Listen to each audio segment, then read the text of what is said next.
Nakabili na kami ng isda. Ayan. Say hello, my friend.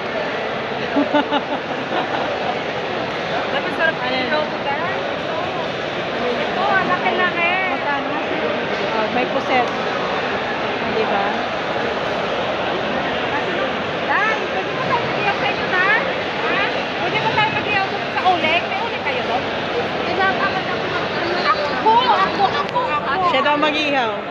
Ako. Ato tayo dito, guys. Ito yung nalalaki. Oo, dahil pag naluto yan, dahil hindi yan lalaki na. Ilan? Ilan? Dito. Sige po, bili naman ng... Ha? Bili malaki lang. Magkano yan? Ayan, ang laki. Isit. O, di ba ang laki? Tabipon. Say hi. Hi, hi. 1 kilo, my friend. We're going to... No. My friend, I don't like that. Sige po, bye-bye.